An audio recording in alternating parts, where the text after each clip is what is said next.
करती हूँ अच्छे होंगे। मैं भी अच्छी हूँ, बट कुछ ऐसी चीजें हैं और कुछ ऐसी न्यूज है जिसके कारण मुझे ऐसा लग रहा है कि हमारे देश में जो एनिमल्स है वो सेफ नहीं है। जैसा कि आपने थंबनेल देखा, आज मैं उस बारे में बात करने वाली हूँ। ये बहुत ही ज्यादा हॉट टॉपिक है आज के समय में, कि आपने देखा होगा केरल का जो एलिफेंट वाला जो मामला है वो बहुत ज्यादा न्यूज में और हर जगह वो अपडेट हुआ है और बहुत वायरल हुआ है हर जगह। और अब ये न्यूज हमें नहीं पता चलता है। एक्चुअली ये केस तो 27 मई को ही हुआ था, बट जब तक वो वरिष्ठ वन अधिकारी जो थे उन्होंने नहीं ये खबर नहीं बताई थी, तब तक किसी को ये नहीं पता था। बट जैसे ही उन्होंने ये खबर बताई, सोशल मीडिया में शेयर किया, उसके बाद तो हड़कंप मच गई। हथनी थी वो मानव क्रूरता के हाथ चढ़ गई और जिसके कारण उसे अपनी जान गंवानी पड़ी, और उसके साथ साथ वो गर्भवती थी जिसके कारण उसके बच्चे को भी गर्भ में ही मृत्यु मिल गई। तो फ्रेंड्स, आप देखिए कि हमारा देश कहाँ जा रहा है। ये घटना केरल की है और देखिए लोग बहुत क्रूर हो जा रहे हैं, लोग नहीं समझ रहे हैं। वो अपने बच्चे के लिए, अपने लिए खाना लेने के लिए आई थी। वो खाने के तलाश में गांव तक चली गई थी, पर उसे ये नहीं पता था कि उसे उस दिन खाना नहीं, उसको खाने के रूप में मौत मिल रहा है। एक माँ होते हुए, जब एक इंसान की तरह से सोचो, अगर किसी माँ का बच्चा भूखा हो तो वो अपने बच्चे के लिए हर कुछ करती है, कैसे भी उसे खाना खिलाने की पूरी कोशिश करती है। वही चीज उस जानवर में भी है। जानवरों में भी सेम फीलिंग होती है जो हम में है, बस फर्क इतना होता है कि वो बोल नहीं सकते हैं और हम बोल सकते हैं। केरल में भी यही हुआ।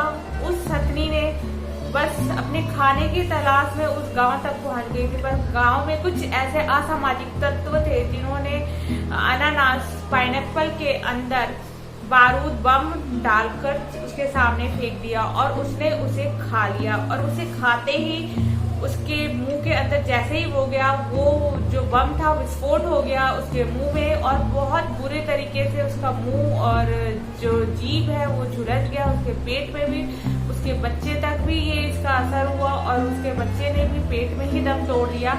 जैसे ही ये विस्फोट हुआ वो इतना ज्यादा छटपटाई, सोचिए, मतलब सोचकर ही दिमाग में कैसा लगता है कि वो इतना ज्यादा छटपटा रही थी कि वो पानी के अंदर चली गई। सोचिए, इस कंडीशन में भी वो चाहती तो गांव में नुकसान पहुंचा सकती थी, बट उसने ऐसा कुछ नहीं किया।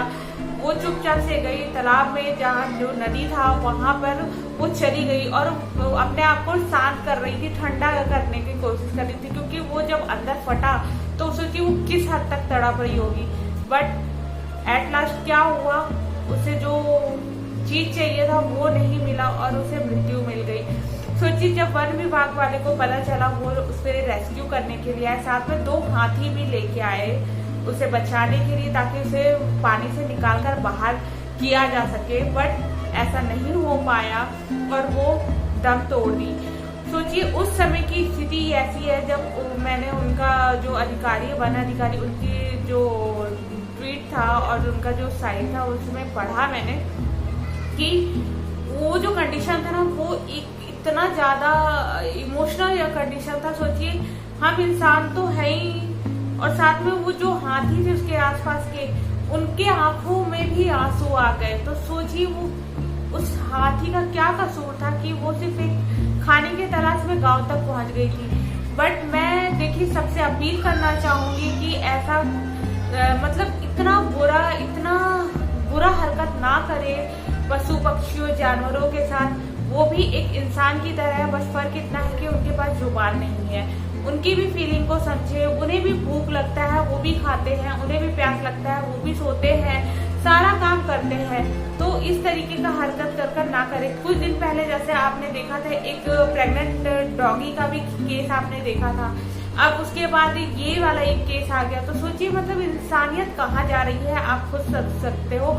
मैंने अभी थोड़ी देर पहले न्यूज देखा, 3 आरोपी जो है वो पकड़ा गए हैं। और देखिए, जो आरोपी पकड़ा है ना, मैं तो चाहूंगी कि उन्हें बिल्कुल सजा मिलनी चाहिए, क्योंकि उन्होंने जो काम किया है ना, वो उसके लिए शब्द नहीं है। इतना बेकार और इतना बुरा काम किया है, जो बेजुबान को मारा है उन्होंने, तो वो सजा के हकदार है और उन्हें सजा मिलना चाहिए।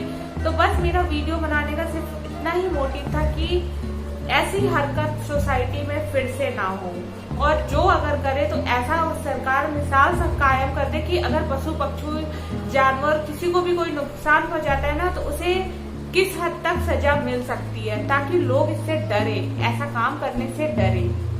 तो फ्रेंड्स, इस वीडियो को मैं यहीं ऐड करूंगी और उम्मीद करती हूँ आप भी मेरे साथ हैं, मेरे ओपिनियन के साथ है। मैंने अपना ओपिनियन रखा, आप भी मेरे ओपिनियन के साथ है। कमेंट्स बॉक्स में कमेंट्स कर बताइएगा कि क्या आप क्या चाहते हो, इस तरीके के केस से आपको क्या समझ में आता है, हमें किस तरीके से अपनी सोसाइटी को सुधारना है। तो चलिए इस वीडियो को मैं यहीं एंड करती हूँ, फिर मिलूंगी नेक्स्ट